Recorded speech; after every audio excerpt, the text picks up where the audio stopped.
Let's talk about book star ratings because I don't like them. I take forever to come up with one and then I regret it later. And I just want to abandon the system completely and introduce you to the Shania system.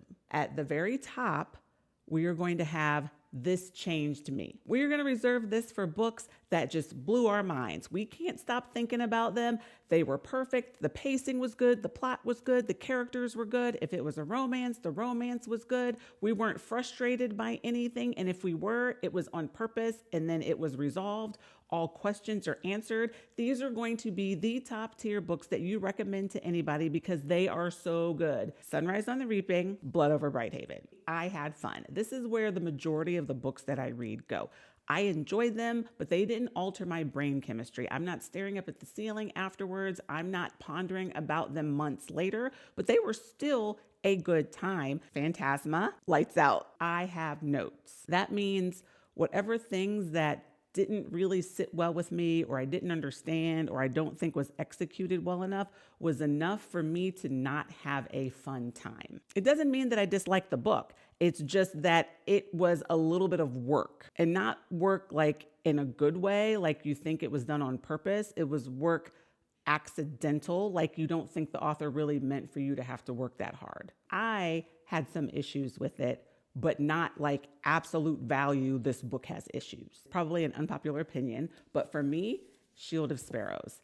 I was confused. I thought it was slow. There were like a lot of things in it that I didn't love. So that's why I would put this in a I have notes category, but still I'm going to read the second one. The ending made up for it. So there's a lot of redeeming qualities in it, but it wasn't necessarily I had fun. Enigma.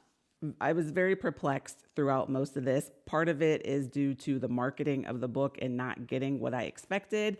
And those issues and trying to understand all of that really took away the fun for me. The last tier, the fourth level in this Shania scale, is going to be not for me. These are books that I am just not the audience for. And like I said, reading is so subjective that I don't think it's fair to say a book is absolutely bad. The 2-Week Roommate and Presumed Guilty. Presumed Guilty is actually the first book that I've ever DNF'd. And if you look everywhere in the world, people are talking about how great it is. So that just goes to show how subjective reading is. It was not for me. I was 100% not the audience for this book. And that's the scale. So from now on, when I'm reading books, they will fall in one of these 4 tiers and there will be no more star ratings from me. And I feel amazing about it.